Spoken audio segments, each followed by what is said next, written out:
Hello everyone, welcome back to my channel. Today I am going to be budgeting out my first paycheck of August. All right, so let's get to this. First and foremost, I want to say thank you to everyone who has ordered from my Etsy shop. I know my savings challenges have been a big hit. Thank you so much, you guys. I really appreciate it. I also tried to throw in some freebies in there because just to show you guys how much I appreciate it. Okay, so my paycheck came in. It was $3,793, and I am going to budget it out. Let's see. Okay, so excuse the mess here, you guys. My son decided to eat next to my journal, and I was like, "What are you doing?" He made a mess, but that's okay. 3,793. So the first thing I am going to pay. So I'm gonna pay my rent with my next check. Sorry about that, you guys. Okay, I'm back. So what I was saying was I'm gonna pay my rent with my next paycheck. Oh, let's go through what we're budgeting first off. Yes. So for rent, I'm gonna budget out $1,400. Car insurance, I take that out of my envelope, so I'm not gonna put that here. My car, I no longer have a payment, so I'm not going to pay anything on that. My internet is about $63. My phone is about $70, although I think this month it's going to be a little higher. The gym is $20. My Netflix, Hulu, and Spotify, I usually put about $45 aside for all three. The clinic is going to be $110. And my envelopes, I normally put about 1,000. So I'm not going to put anything here, but normally it's 1,000 per check. And then for groceries, I do 100 every 2 weeks. For gas, I do 200 every 2 weeks. And for fund money, I do 100 every 2 weeks. So this is basically for the month. Okay, so now let's get to paycheck number one. So like I said, my rent, I'm going to pay it on my second paycheck. My car insurance, I'm not putting anything. My car, I'm not anything.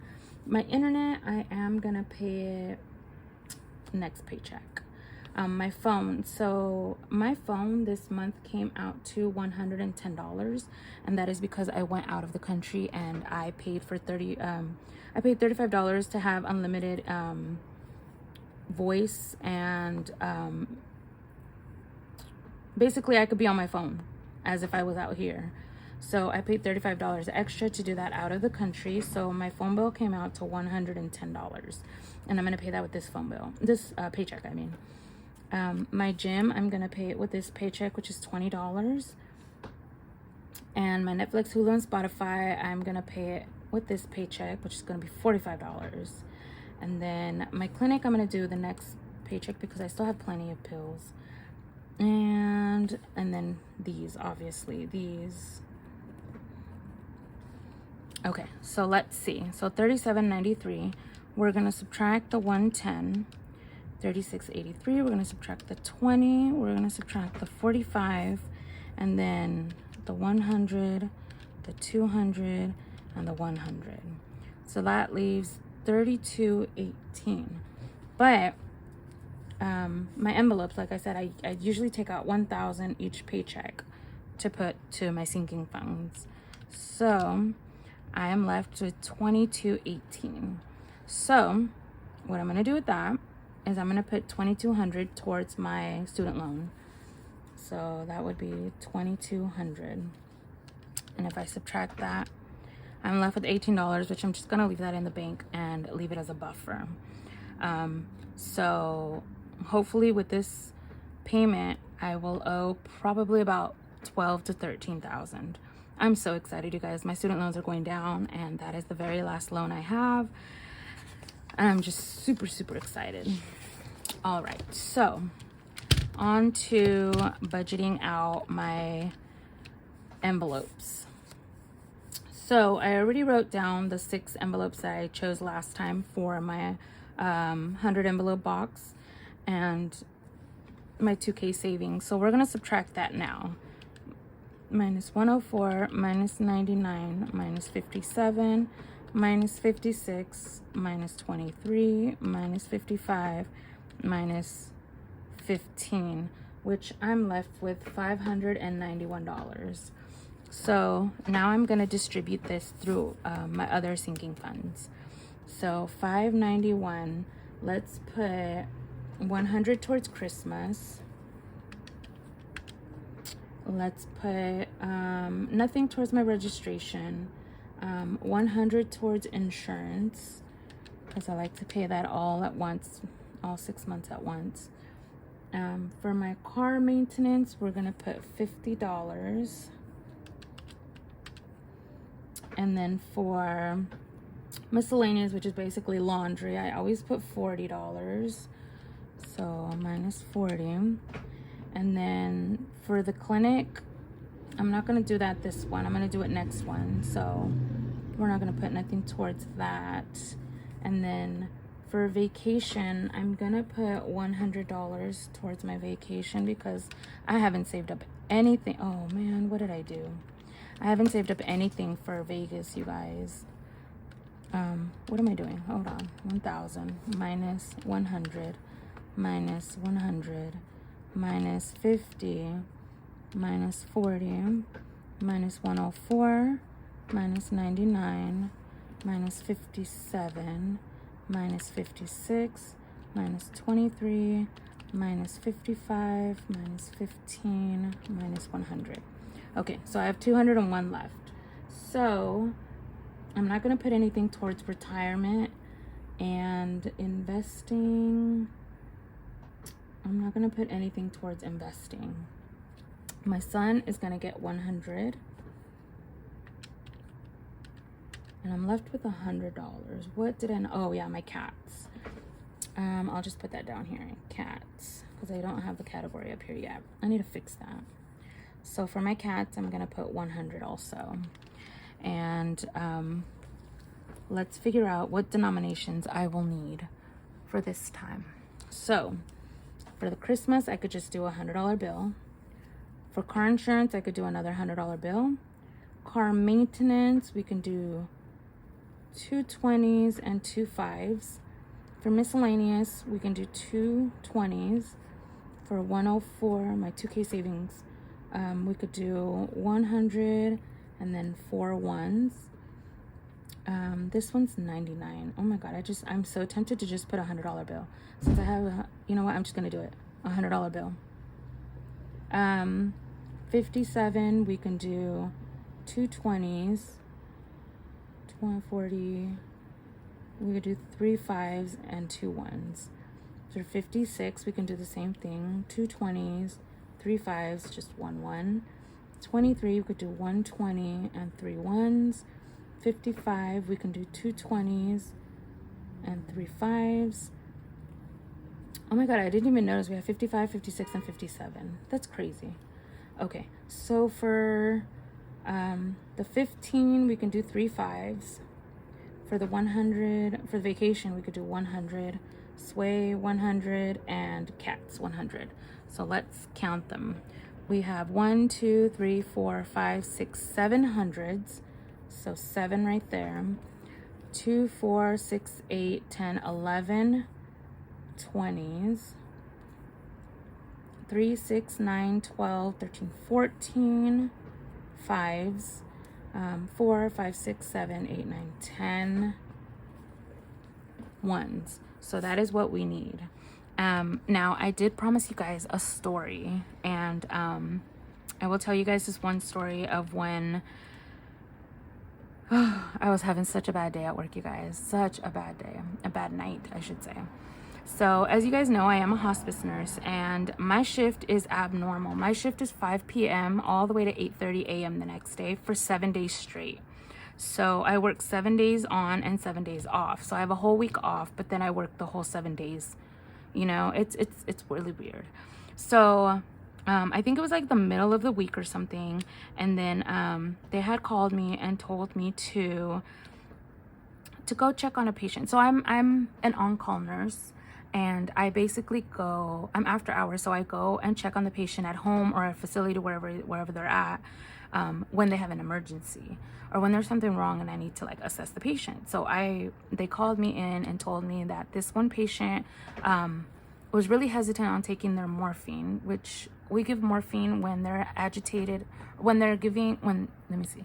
We give morphine when they're in pain, because morphine is for pain. Or we give morphine when they're having like, when they're hyperventilating, basically, having like really fast, rapid breaths.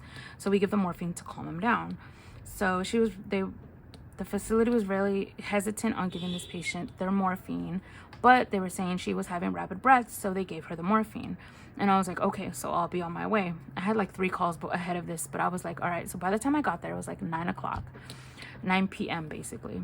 So, and it was an assisted living facility, so they don't really have like hands-on nurse. They had a med tech who couldn't really administer everything, you know.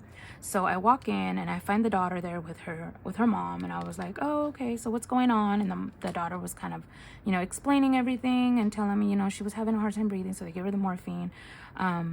You know, she kind of seemed to calm down. She fell asleep, and now she's just sleeping. And I was like, okay. I was like, how is she, like, alert wise? Like, will she be able to talk to me? And she was like, yeah, that's fine. So I was like, I'm sorry, but can I wake her up just to see, you know, to assess her? Because she was saying that she was slurring her words and everything. She was like, yeah, that's fine. Go ahead and wake her up. And I was like, I'm just going to wake her up, take her vitals, and just see, you know, where she's at. So the daughter went and turned on the light.